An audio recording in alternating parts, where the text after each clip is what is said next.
Hey everybody, what's going on? Hellmite here, bringing you another video from Grab the Lantern today. It's Monday, and I have finally gotten enough time on Seraphine to give my first few impressions on where I think she's at and do my champion review. Now, I really do think Seraphine is not my favorite of champions, but that is totally fine, as there have been a lot of really interesting and exciting releases this year already. We've had Set, we've had Lilia, we've even had champions like Yone, which I didn't think I would like Yone very much, but he ended up being quite fun to play, so there's already been a lot, and you're not going to like every champion that does come out. She definitely does have a reason to exist and will resonate with some players, both from a mechanical perspective and from a thematic perspective. So that is quite nice, especially if you are looking for an interesting, supportive mid laner who's maybe a little bit different from some of the other picks that you're used to and that you would ordinarily play. Now, talking about her abilities, I already talked about her generally in comparison to Sona, so some of this is going to sound the same, but I did want to go through this sort of granularly and talk about how exactly Seraphine works and where she's able to find value. Her passive is actually really interesting. The notes give her comparable damage to other supportive mid laners, but she has to be with her team and use that auto attack if she wants to actually get value out of that passive. It means that she's not actually that good in lane. It gives her, like, okay ability to trade, casting a spell, building notes, and then auto-attacking for a decent chunk of damage. But the boosted range is really not that great. It doesn't scale very well until you have a ton of notes, same with the damage. So Seraphine sort of really needs to be with other members of her team to get value. Now, in team fights, especially with something like Lichbane, I can see this auto-attack just sort of deleting somebody. But otherwise, she doesn't get a lot of value from that. And in general, this sort of contributes to Seraphine's theme that she's not strong at all unless she's with a team. This is not a champion you want to be running in a composition that is going to be more about skirmishing. So if you're already running a champion like, let's say, Zed, or let's say Yone, or like with a Fiora top lane, and really the team comp wants to be either split pushing or looking for picks or something like that, Seraphine will not find very much value because you're never going to have the full 5-man team fights that she's really going to benefit from. That's where you want to be running Seraphine, or in these sort of team fight AoE wombo combo compositions. A team with something like Ornn, for example, or Wukong is going to be really good for Seraphine, in addition to maybe another powerful AoE ultimate. So something like a Misfortune bullet time, right? That would be good as well. But so generally, that's kind of what you're looking at with Seraphine in regards to sort of where this character wants to be played. You should be picking her in these sort of situations because that's where she's going to get her most value. And not even just from the passive, but from the rest of her kit as well, as a lot of her abilities are really telegraphed. They take a long time to come out. They sort of require you to have it timed out perfectly. You don't really want to be using Seraphine in a situation or like you would be using with like a champion like Syndra, who can kind of sort of set up her own plays. Seraphine has the possibility to do that, but because Beat Drop has a very slow travel time, High Note has a bit of a slow travel time, even Encore has a bit of a slow travel time, and enemy champions will easily be able to dodge these abilities at maximum range. So in that regard, you're never going to be looking for Seraphine to, for example, use her E as your primary tool to set up a pick or set up a team fight. Like, it's just not going to happen that way. Even R is just not going to work out very effectively in that particular situation. So Seraphine really is more of a champion that you use as a follow-up to crowd control and that you use as a follow-up to initiation. Again, Encore's ability to extend its duration whenever it hits a champion really does mean that Seraphine can stay as far back as she needs and just make sure that her frontliner is in range of Encore. So when they go in, when they start the team fight, or if they get engaged upon, all she has to do is press R in their direction, and that'll make sure that she's able to get the charm down on, ideally, multiple enemy champions. The biggest thing here is Seraphine's damage is also pretty low, especially outside of the notes. She doesn't have a lot going on for her in terms of damage, which is totally fine. The biggest part of Seraphine's kit ends up being how and where you use that double cast mechanic on her passive. It sort of becomes a situation where you have to ask yourself what it is you actually want out of the double cast. If you're looking for just straight damage, then High Note is the double cast you want to be using, the Q, because that's going to give you the 2 hits. They're going to take some damage from the first hit and then take additional damage from the second hit because that does the bonus based on missing health. So that's sort of your damage ability. If you're going to be going for the double cast on the beat drop, ideally you want the enemy champion to already be slowed at the very least, so that way you can combo that all the way into a stun if you have the double cast, but it does have some internal synergy giving you the root instead.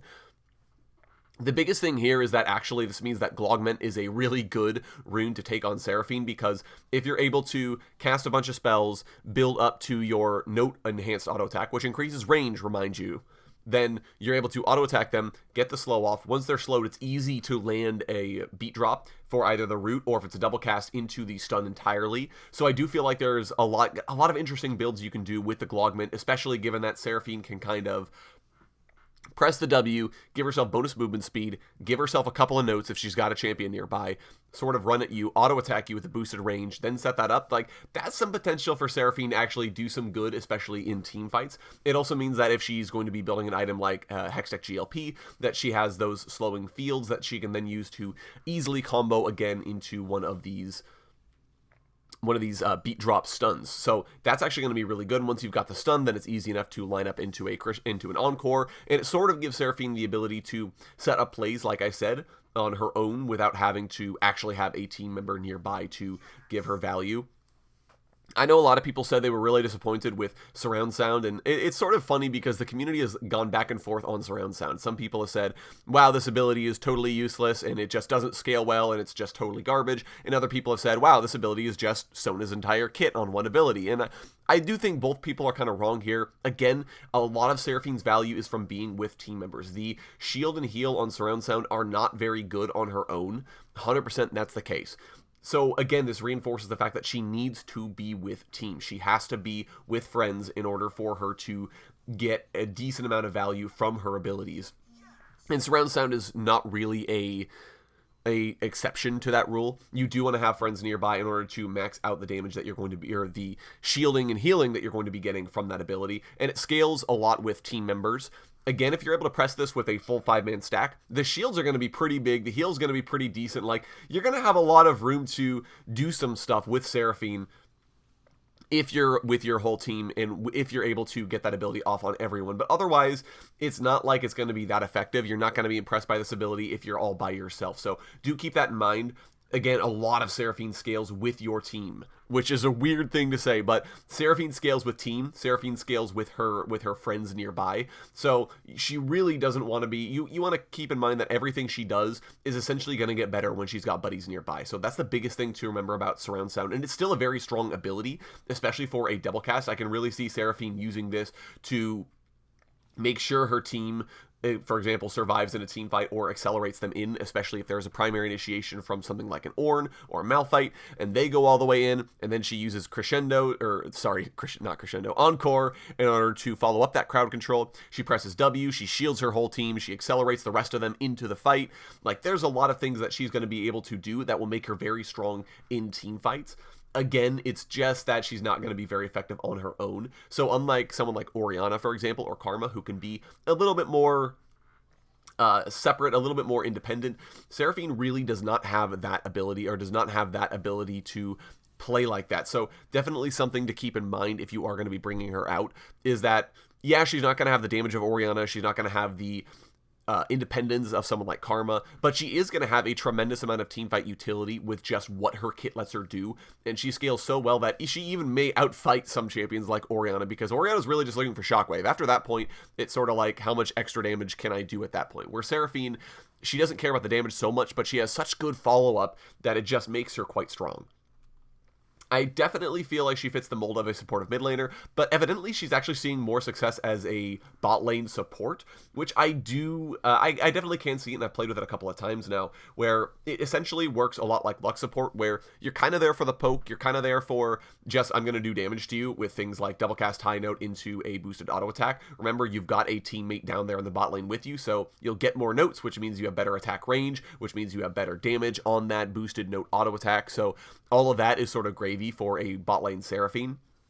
But generally speaking, the champion brings sort of limited utility compared to other champions. Like I said before, surround sound is not nearly as good as something like Sona's W. I really do feel like Sona W is significantly better for just like lane sustain or lane trades. Seraphine W is not nearly that good, though it can help you sort of reposition out of a dangerous situation if you're getting ganked, for example. but generally is sort of like, yeah, she's going to show up, she's going to do a limited amount of damage.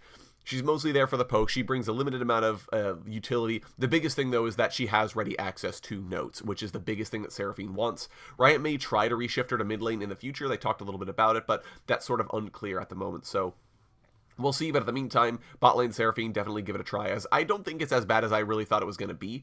I thought it would be totally unplayable, but as it turns out, because those extra notes make all the difference for Seraphine, it is sort of a viable strategy. So that is quite nice.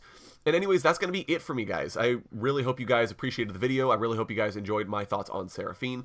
Let me know where you guys have been building on her, how you guys have been playing her, where you guys have been taking her. I'd love to hear your guys' thoughts, especially if you've been doing anything crazy with Seraphine, any weird builds. Let me know all that down in the comments. I would love to hear what you guys are thinking of our newest champion. If you enjoyed today's video, go ahead and leave a like. And if you really enjoyed today's video, consider subscribing. I upload a video every Monday, Friday, and on patch days as well. Once again, thank you guys so very much for watching. I do appreciate it. And I'll talk to you later.